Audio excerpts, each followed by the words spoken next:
Nous allons commencer cette dernière demi-journée avec une conférence plénière de Marie Daucourt. Donc, Marie, là.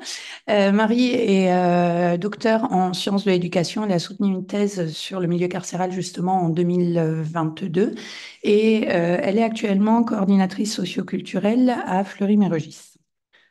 Melun, pardon, à Melun. Commencer par... ouais, ok. Donc, nous allons l'écouter sur une conférence qui s'intitule Je te donne la parole. Quelles questions le phénomène de la prise de parole en prison pose-t-il? Marie, c'est à toi. Je parle là-dedans. Oui, il faut que tu... J'allume aussi. Ok.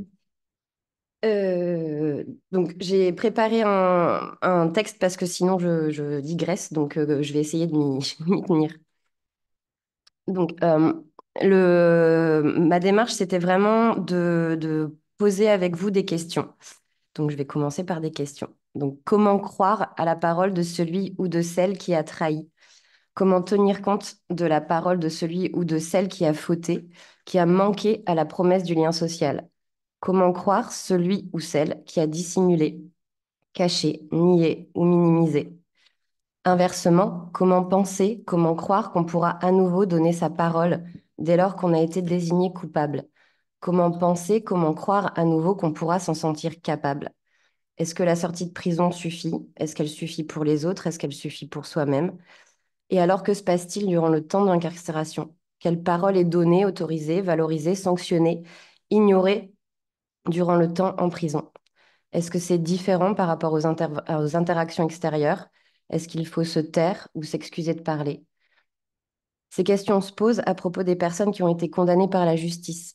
Et je vous propose de nous les poser aujourd'hui et de nous demander ensemble ce que peut nous apprendre la manière dont notre groupe, la société à laquelle on appartient, prend en charge la question de la parole de ceux que le groupe ou la société exclut pendant un temps du lien social.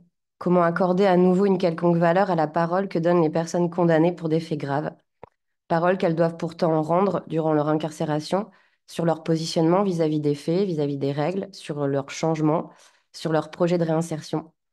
C'est aussi la parole qu'elles donnent à leurs proches, à leurs enfants. C'est aussi la parole qui revient aux victimes et la parole adressée à leur employeur ou à leur futur bailleur. La parole qu'elles peuvent exprimer durant les actions culturelles aussi, sur des sujets de société, sur des courants artistiques, des œuvres du patrimoine. Donc, je vous propose de réfléchir aujourd'hui à partir de ce que moi je peux en dire, donc de ma pratique professionnelle comme coordinatrice culturelle en centre de détention, donc avec des détenus de longue peine et via les espaces d'activité culturelle, et de ma recherche donc en sciences de l'éduc. Le paradoxe que je vous propose de prendre comme point de départ, c'est celui-ci, l'écart entre une injonction faite aux personnes détenues de reprendre place parmi les humains et la privation organisée, dans une certaine mesure, de leur parole et de leur autonomie. C'est une question générale qui ne concerne pas seulement les actions culturelles et les actions de réinsertion, mais sans ce contexte, à mon avis, c'est difficile d'analyser ce qui se produit en atelier ou lors des échanges avec les personnes détenues pendant le développement des projets, des formations, des cours au scolaire, etc.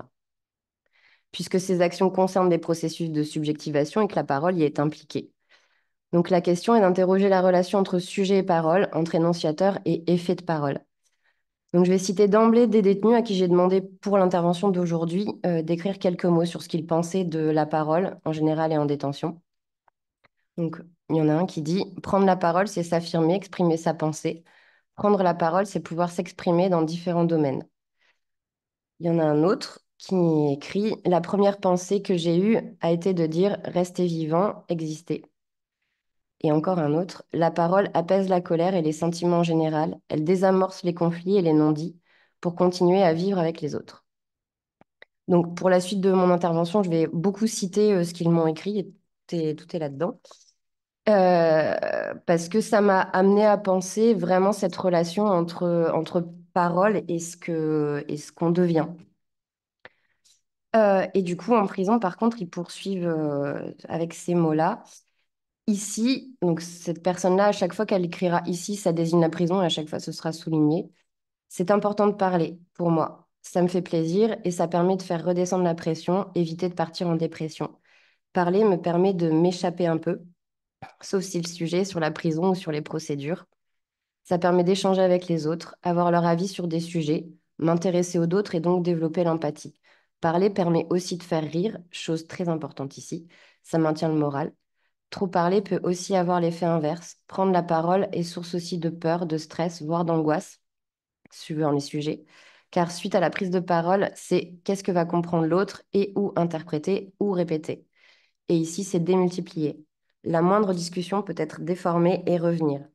Donc moi, honnêtement, ça me stresse. Je dois rester dans le contrôle, alors qu'à l'extérieur, tous les sujets peuvent être abordés. J'ai moins cette sensation. Moins est souligné aussi.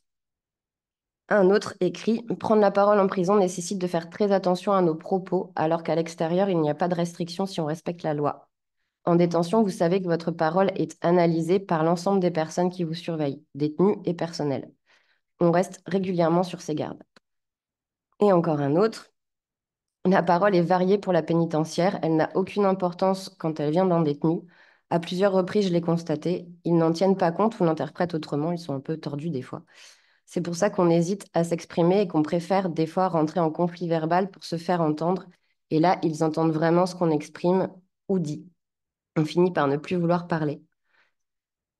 Donc, je m'arrête là sur les citations pour l'instant, mais à chaque fois, vous aurez des petits extraits comme ça de ce qu'ils m'ont écrit. Donc, du coup, ce que moi, me pose comme question et ce que je vous propose aussi aujourd'hui, c'est de se demander de quoi on parle quand on parle de la parole en prison. De quoi on peut parler, à partir d'où on parle de ça et à quoi on aurait affaire. Est-ce que c'est à ce que nous, on interprète depuis l'extérieur? Est-ce qu'on se base sur ce que les personnes en disent? Mais du coup, voilà, on ne sait pas exactement comment l'interpréter. Et quelles paroles, nous, on guette? Quelles paroles elles souhaiteraient? Et est-ce qu'on prend la peine ensemble de la qualifier et de la faire exister? Donc, pour analyser ça, s'intéresser au contexte me paraît important, car une parole n'existe pas sans connexion avec l'espace-temps dans lequel elle émerge. Elle n'est pas autotélique ni intransitive, elle est un constituant, un auxiliaire et un réalisateur de l'action. Elle comporte l'idée de rencontre, d'échange et permet un accomplissement dans la réalité. Donc, comme je l'ai fait pendant ma thèse, j'ai demandé à 8 personnes, 6 m'ont répondu, de m'écrire ce qu'ils pensaient de la parole en prison et la parole en général. Et c'était des personnes qui savaient déjà que j'avais des activités de recherche. Donc, dans un sens, ça permettait un petit peu de désamorcer la méfiance, parce que dès qu'on leur pose des questions, souvent, ils se demandent pourquoi et si ça, enfin voilà, dans quel cadre. Donc, si vous voulez bien me suivre, je vous propose d'articuler la question de la parole à celle du fonctionnement de l'environnement carcéral, à partir de ce que peuvent en dire les personnes détenues, enfin en tout cas les, les 6 qui m'ont répondu, et de ce que nous pensons savoir de ce que représente la parole pour le monde humain. Et depuis 6 ans que je travaille en prison, c'est des questions qui me paraissent tout le temps aussi à vif et qui me permettent un peu d'assurer mon action à l'intérieur. Donc pour commencer, on va se rappeler l'essentiel de ce que nous sommes toutes et tous, c'est-à-dire un être de parole. Et donc si parler c'est choisir, il y a plein de trucs que je vous dirai pas, plein de trucs dont je parlerai pas. Identité narrative, historicité, biographicité, blablabla. Donc, quelques mots rapides sur la parole dans sa dimension existentielle. Donc, on le sait, ça a une force spécifique en tant que langage incarné humain. Ce n'est pas seulement un acte de communication, c'est un ensemble structuré et symbolique qui a au moins 2 fonctions principales, l'expression et la communication. Dire, c'est émettre une intention de signification, c'est aussi faire connaître ce qui renvoie à un contenu. Donc, la parole structure la pensée et l'action. Et donc, un des détenus m'a écrit, lorsque le climat s'y prête, la parole et l'écoute, les échanges, avec le temps, aident parfois à grandir, changer, se construire, enfin, se reconstruire parfois. Donc, outre que le langage sert à penser et permet l'expression de la pensée, lorsque quelqu'un parle, il se saisit d'un système, celui de la langue en tant que langage, pour le convertir en discours, c'est-à-dire une forme socialement structurée, représentée, évaluée. Donc, c'est un acte avec plus ou moins d'intentionnalité, plus ou moins de réflexivité, plus ou moins d'engagement de part et d'autre. Euh, donc, là, je vais vous citer un des détenus aussi. Quelle est ma définition de prendre la parole? Parler, pour moi, c'est faire passer un message, des idées, des réflexions, pour pouvoir les partager, les challenger et donc permettre un échange. C'est aussi s'affirmer. Prendre la parole mobilise mon attention, mon écoute de l'autre, car on a un échange. Ça me permet d'affirmer mes idées, de les partager à l'autre. Je suis focus sur la personne qui écoute et à l'affût d'un regard me disant là, j'ai rien compris, par exemple. Et si on remontait le temps, les bébés écoutent. Ils essaient de répéter ce qu'ils entendent. Là aussi, on pourrait dire qu'ils prennent la parole pour montrer qu'ils sont là. C'est aussi pour ça que le sujet est si vaste. L'être humain veut s'affirmer en prenant la parole. Donc, fin de citation. Et donc, on franchit un autre pas. La parole conduit à l'être, au sensible et au sens de l'existence en affirmant la personne comme sujet, qui peut savoir ce qu'il dit, même pas s'en préoccuper, ni se poser la question. Le sens existentiel de la parole s'enracine dans une intériorité. Et donc là, je vais reciter deux passages. Avant de vous répondre sur la parole en prison, un petit préambule est nécessaire. C'est simple, j'ai commencé hier après-midi, il est 1h30 du matin et j'ai pas fini. Donc je vais synthétiser un peu. Et deux petites choses d'abord. Un, au vu de ce que je vois tous les jours, je crains que je ne représente pas la majorité des détenus en prise de parole, évidemment. Et deux, comme demandé, je vais donc parler de moi, chose que je fais peu, et à mon tour de poser une question pour commencer. L'écriture n'est-elle pas un complément à la parole? Bon, donc la parole en prison. Ce que j'éprouve quand je prends la parole, on verra par la suite, mais ça dépend de qui je m'adresse, à qui je m'adresse. Je ferai des précisions dessus car c'est important pour moi et je ne me comporte pas de la même façon. Et il y en a un autre qui me dit, prendre la parole aujourd'hui en prison me paraît beaucoup plus naturel qu'au début de l'incarcération. Comme vous le dites, vivre, c'est apprendre. Et donc, ben, on apprend à tout âge et tout au long de notre vie, malgré nos peurs, nos angoisses, nos baisses de motivation, nos blessures et le mal qu'on a pu faire. Pendant nombreuses années, j'étais quelqu'un d'immature, d'anxieux, très sensible et avec une grande fragilité.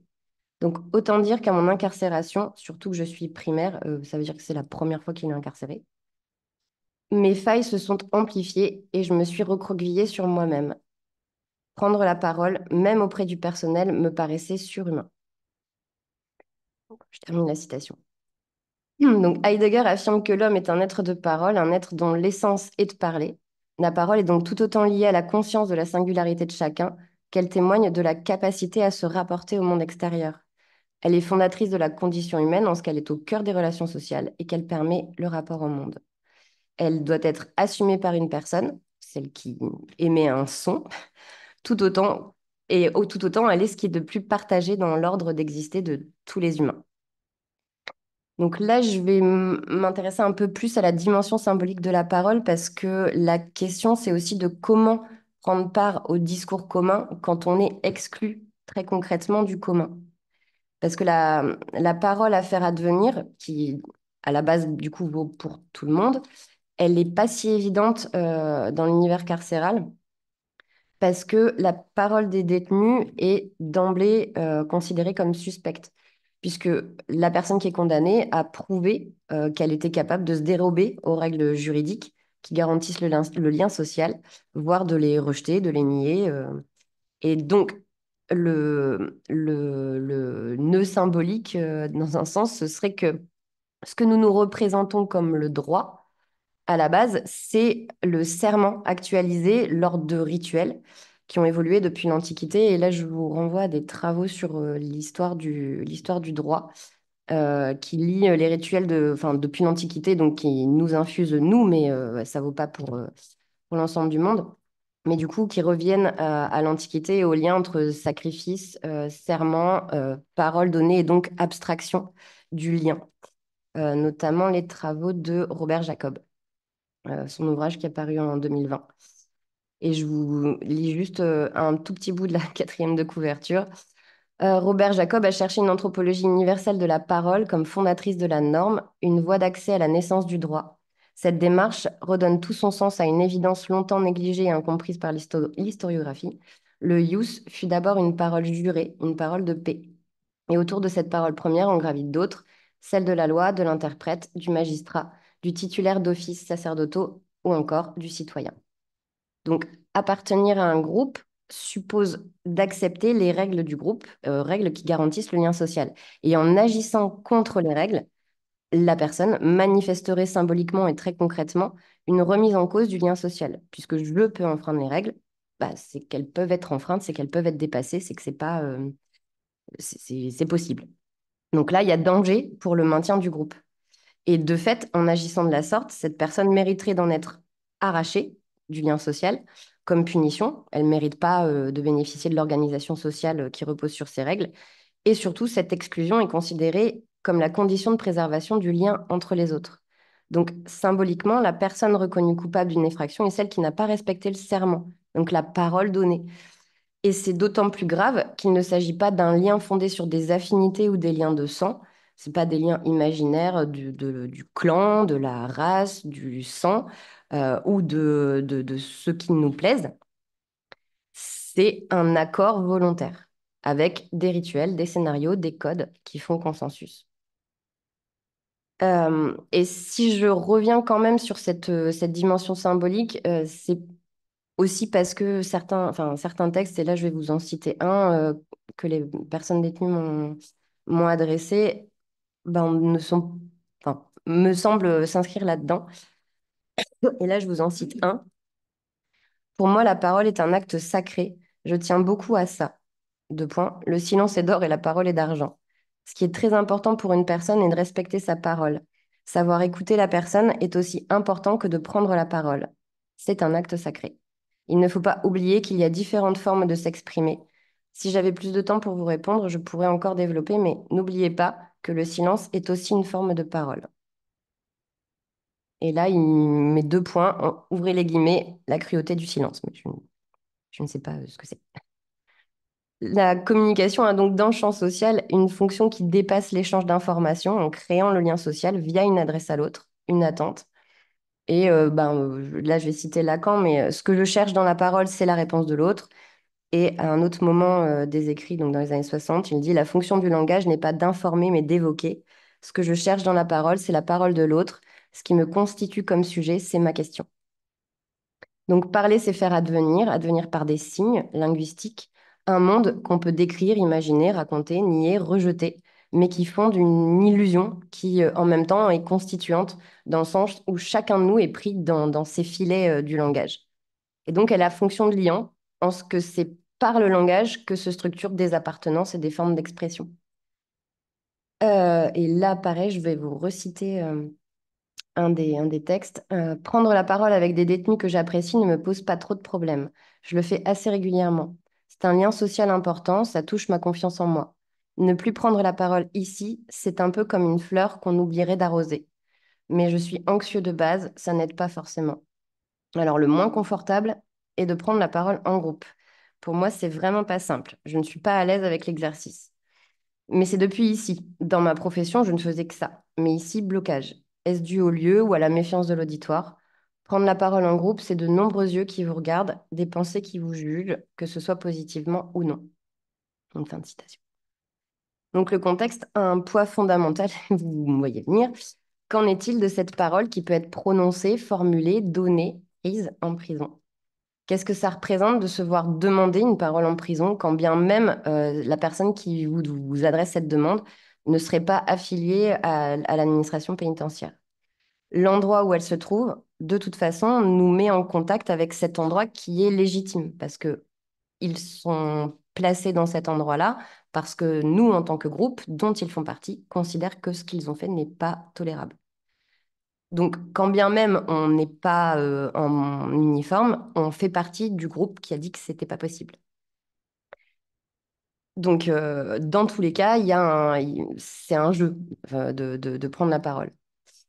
Donc, avec le contexte carcéral, ça se corse par rapport à l'extérieur, parce que comme de nombreuses institutions, la prison s'inscrit dans un ensemble de cadres qui divergent par leur nature, leurs objectifs et leurs idéologies. Donc la prison s'inscrit dans un mythe fondateur qui est celui de l'esprit des Lumières, donc de la privation de liberté comme alternative au châtiment corporel. Alors que l'ensemble du dispositif reste encore fortement axé sur l'aspect punitif et cassant de ce qu'on appelle le choc carcéral, qui est pris en compte aussi par l'administration pénitentiaire, c'est dans l'orientation des placements en cellule, etc., pour éviter qu'il y ait des drames. Et il y a des idéologies défensives, notamment chez les personnels pénitentiaires, chez les surveillants, qui ont un fort esprit de corps et qui excluent de leur univers de sens les personnes détenues, d'autant plus fortement qu'ils sont contraints de frayer avec elles au quotidien, dans une proximité dérangeante pour leur morale et leur reconnaissance professionnelle. Les personnels de surveillance excluent aussi, mais dans une moindre mesure, les personnels sans uniforme, donc potentiellement nous, parce que selon eux, ils sont plus susceptibles de se laisser amadouer ou corrompre par ceux que certains nomment les bandits. C'est pas le cas de l'ensemble des personnels de surveillance et de moins en moins, parce que la société évolue et parce qu'il y a des dispositifs qui sont lancés au sein de l'administration, comme le surveillant acteur. Et c'est pas non plus l'orientation qui est donnée au niveau du ministère, enfin, en tout cas pour l'instant, qui vise la réinsertion et la préparation à la sortie.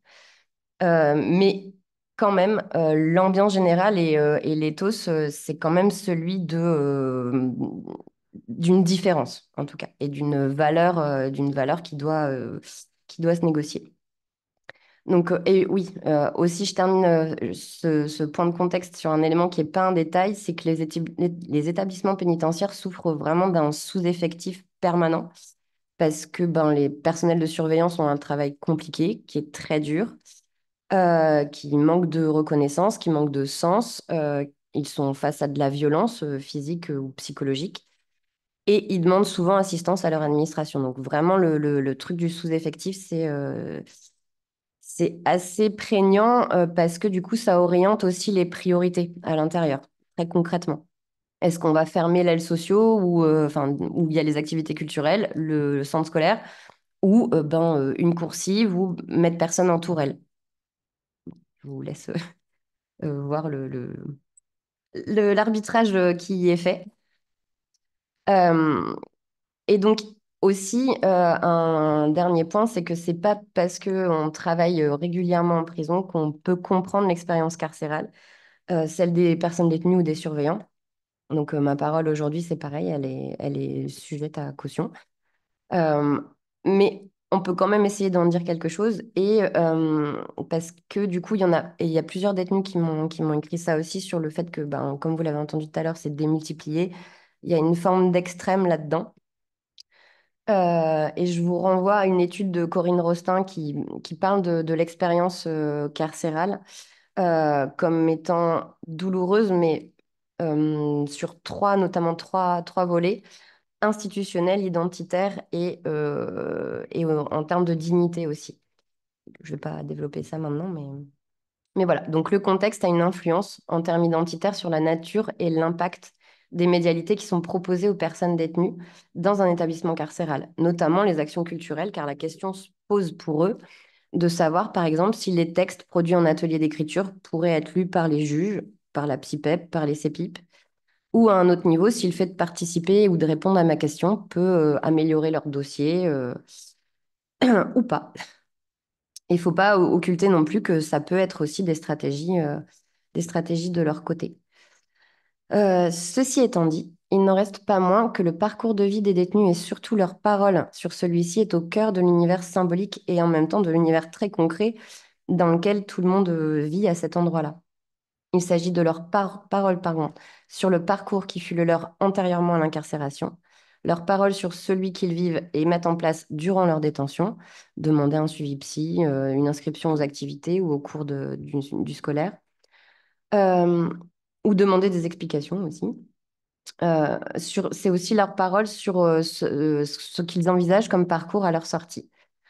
Or, celui-ci est en lui-même un objet déjà mis à l'épreuve avant, depuis le procès jusqu'à l'expérience carcérale. Et c'est totalement légitime parce que le système judiciaire auquel nous adhérons, que nous acceptons et que nous validons en faisant partie de la société, est organisé comme ça. Donc, en d'autres termes, ce qui est entrepris en prison passe par le filtre de l'espace symbolique carcéral et des idéologies divergentes qui s'y affrontent. Donc, punition, réinsertion. Les personnes détenues, surtout pour de longues peines, peuvent s'en trouver imprégnées. Et ça, j'avoue que ça me questionne, et depuis la thèse sur une espèce de carcéralisation de l'identité ou de la parole. Et là, je vous cite un des détenus qui a répondu aussi pour aujourd'hui. Il faut brider sa spontanéité, ce qui recable sûrement le cerveau au bout de 5, 10, 20 ans et habitue à une distance pouvant perdurer à l'extérieur. N'était-ce pas Gide qui écrivait que l'ancien condamné se terre dans un trou où il finit par mourir? Cette imprégnation, ce recablage, se manifeste selon des modalités différentes qui tiennent à la personnalité de chacun et au contexte, et qui peuvent du coup avoir un impact individuel particulier et un impact sur le quotidien de la détention. La qualité des personnes, leur rôle, leur fonction, leur réputation, leur statut, tout ça pèse en prison comme à l'extérieur, ou à peu près. Là, pareil, je vais vous reciter des extraits de ce qu'ils m'ont écrit. La parole a un sens qu'il ne faut pas utiliser à mauvais escient. La parole peut avoir des conséquences, elle peut se retourner contre vous. En détention, la parole peut avoir des conséquences sur votre condition de détention. Les détenus ne sont pas des saints. La communication avec les autres détenus est difficile car on n'a pas les mêmes centres d'intérêt. Beaucoup de détenus ne cherchent qu'à profiter de vous ou à vous manipuler. Concernant la communication avec les personnels pénitentiaires, elle peut être difficile. L'information est compliquée à obtenir. Chaque personne peut avoir une information différente d'une autre sur le fonctionnement des cantines ou sur la mise au QD d'un détenu, ce qui est très perturbant. De plus, ce sont des personnes, les détenus et les surveillants, que je n'avais pas l'habitude de côtoyer avant à l'extérieur. Je préfère garder mes distances, éviter de parler de ma vie privée, car le commérage va bon train et les CRI nous guettent. C'est des comptes rendus d'incidents. Et là, je vais vous en citer un autre. Alors, avec un autre détenu, on ne peut pas dire que je prends la parole. On discute, on échange. Avec un surveillant, je suis, entre guillemets, contraint de prendre la parole. Je parle avec eux quand j'ai une demande, ouverture de porte ou incident divers. Et inversement, c'est ce que aussi disent les surveillants. Mais bon, leurs interactions sont faites pour que, à la base, ce soit ce type d'échange qui soit autorisé. Euh, Avec un officier, c'est pire. Pourquoi? La raison est simple, ils peuvent arbitrairement vous rendre la vie plus difficile. Les peu d'échanges ou prises de parole ont été des échecs cuisants. Dans ces deux cas, on ne peut pas dire prendre la parole car il y a une forme d'autorité à qui on s'adresse. En famille, oui, je prends la parole pour donner mon avis sur des sujets divers. Les rendez-vous psy, CPIP, JAP, enfin juge d'application des peines. Là, oui, je prends la parole car il est important de se faire comprendre, d'argumenter. Il y a un échange d'idées, une confrontation de raisonnement. J'essaie de me faire comprendre, d'écouter l'autre, entre parenthèses, mieux. Leur rôle à chacun est important et donc il faut structurer la parole. Évidemment, tous ces moments ne sont pas identiques. Plus la personne est importante, dans le sens qui peut modifier votre vie carcérale, plus la prise de parole doit être préparée. L'enjeu ici est démultiplié. Pour moi, sur l'échelle de stress, je dois être à 14 sur 10 minimum. On n'adresse pas de la même manière un échange entre la famille et un juge d'application des peines. Je pense, dans mon cas, que la confiance y fait beaucoup. Je mets dans les aidants la famille, la psy, les CPIP. Et ce n'est pas le cas de tous les détenus quand ils sont condamnés pendant longtemps. Chacun a un rôle particulier où ma prise de parole est différente. L'adressage n'est pas le même. Je peux être direct en famille, changer ma formulation pour les autres. Pourtant, le message sera le même. Autre exemple, je ne prends pas la parole de la même façon avec les intervenants culturels qu'avec un officier d'hébergement. Alors, est-ce que la prise de parole en prison est différente d'à l'extérieur? Pour moi, oui. À l'extérieur, généralement, il y a des prises de parole à tour de rôle permettant d'avoir des points de vue de chacun et donc de faire des arbitrages. En même temps, et même si ceux-ci ne sont pas en ma faveur, ça ne me touche pas trop. Ici, l'enjeu, le risque de rester plus longtemps pèse lourdement et donc influe sur la prise de parole. De même, la prise de parole avec l'administration pénitentiaire est light car il y a des règles et quelque part, on a de grandes chances d'avoir un refus si on essaie de prendre la parole et de s'expliquer. Il y a toujours les mêmes exceptions. Le lieu pèse aussi, pour moi en tout cas.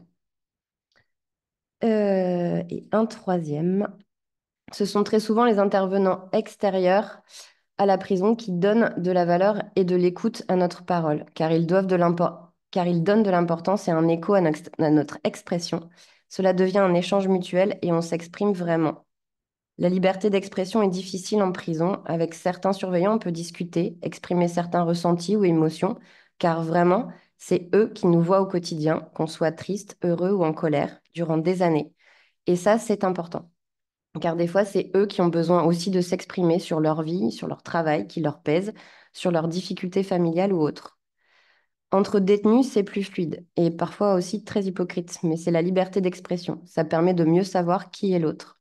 Avec la psy-PEP, les CPIP, il y a une parole plus libérée car la parole, l'émotion sont plus libres et encouragées.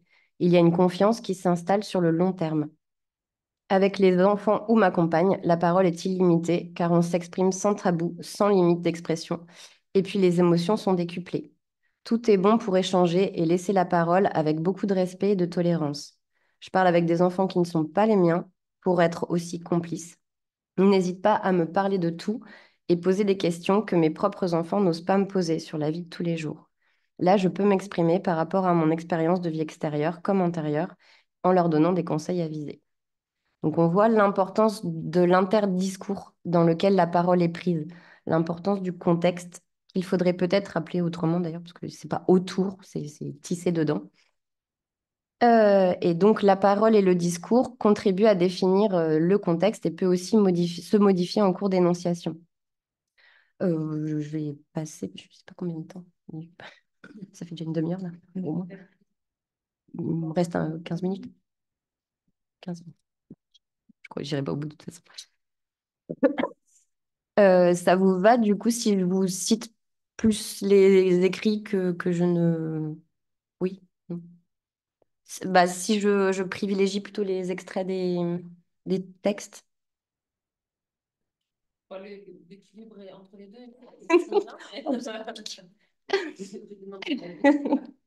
Bon, bah, je vous en recite un justement sur cet interdiscours-là, parce que ce qui est important, c'est que ce qu'ils en disent aussi nous permet à nous aussi de comprendre dans quelle société, dans quel univers culturel on vit. Parce que ces objets-là, on les négocie nous aussi. Et donc, eux également. Donc, je vous en cite un. La liberté d'expression en prison est à modérer selon l'interlocuteur car elle est très mal vue. La vérité n'est pas la bienvenue en détention, donc s'auto-censurer devient un moyen d'expression non verbale. C'est aussi la personne qui disait que bah, il tisse des liens personnels avec les surveillants. Ce détenu-là, il est condamné à perpétuité. Ça fait très très longtemps qu'il est en prison. À un autre, en prison, la parole est un peu confisquée. On ne peut pas tout dire, parler de certains sujets. Moi, je ressens de la méfiance. Certains détenus et des surveillants voient le mal partout, par exemple. Prendre la parole à l'extérieur est plus facile, on se valorise, on partage plus facilement.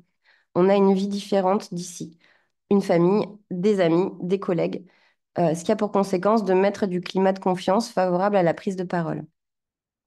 Ici, c'est différent. On est coupé de pas mal de choses. Beaucoup de relations sociales sont manquantes. On a un climat lourd, c'est mon ressenti, ce qui donne un statut particulier à la parole et ça la rend plus compliquée. Et un autre encore, pareil, moi je vous dirai après. À l'intérieur, les postures physiques et prises de parole sont déterminantes d'un certain statut apparent. Les dominants confisquent la parole et l'espace vital au plus faible, aux catégories ONI. De même, la parole fut souvent niée, confisquée, réarrangée par l'institution. Ça commence devant le juge et les autres personnels qui retranscrivent les propos dans un jargon inconnu avec des subtilités qui échappent. Puis ça s'instaure une fois en pénitence, et oui, la pénitentiaire, avec une administration dont la parole est la seule à avoir du crédit. Euh, cet extrait-là me paraissait intéressant justement par rapport à la parole, enfin, quand il parle de jargon, etc. Enfin, à quel moment on se dit que ces mots-là ou ce type d'expression-là, on les comprend, ça fait partie de notre univers ou pas.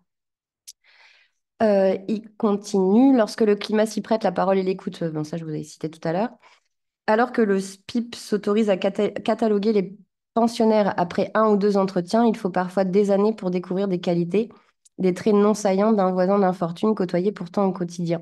La confiance est risquée, elle se mérite, se développe au long terme. Cet apprentissage existentiel fait trop souvent défaut aux passagers qui viennent d'embarquer et pensent pouvoir bavarder avec la même liberté qu'à l'extérieur. Ça, je vous l'ai déjà cité. Blablabla. Bon, après, enfin, voilà, ce qu'ils disent, c'est hyper intéressant, mais... ah oui, ça, on en a pas, j'en ai pas encore parlé, je crois. Dans cet univers, les demandes ne sauraient être des exigences. Enfin, ça rejoint ce que je disais au début de quelle valeur, voilà, enfin, pourquoi il faudrait mieux de balayer devant leur porte plutôt que, voilà, de dire certaines choses. Donc demeure comme à l'extérieur, parfois sans réponse, sans recours. Jeu de dupes et infantilisation pèsent lourd. Injonction à être plus autonome, plus responsable sur la base de pratiques mouvantes. alourdi par des notes ministérielles. Tout ça impose une course d'écureuil dans une roue immobile et le volontariat obligatoire à des postures normales. Donner X% aux victimes, quelles que soient vos ressources, évoluer dans sa réflexion, travailler sur soi, reconnaître les faits, etc. Ça aussi, enfin, sur ces éléments de langage qu'on subit tous aussi à l'extérieur, mais il y a en tout cas un poids très fort, notamment par rapport au manque de personnel, que ce soit du côté des surveillants ou du côté des services d'insertion et de probation. Il faut qu'on aille vite. Et comme à l'extérieur, on a des grilles à cocher et effectivement reconnaître les faits ou pas, que ce soit bénéfique ou non à la psychologie de la personne et à la prise en compte des dommages que la personne a occasionnés, ça ne... Pas le temps, en fait, pas le temps. Mais il n'empêche que c'est quand même... Enfin voilà, donc le détenu là dont je viens de citer les propos est condamné à perpétuité, mais voilà, c'est ce que je vous disais de cet effet de réversion entre ce qui est dans un sens normal, parce que si les personnes sont en prison et ne sont plus exécutées, bah, c'est bien qu'on attend quelque chose de leur passage, vu qu'on met des dispositifs de réinsertion dedans. Mais comment on fait pour avoir une parole sur ce qui se produit sans rentrer dans une parole désincarnée et froide? Et je crois que je vais m'arrêter là-dessus, comme ça on discute.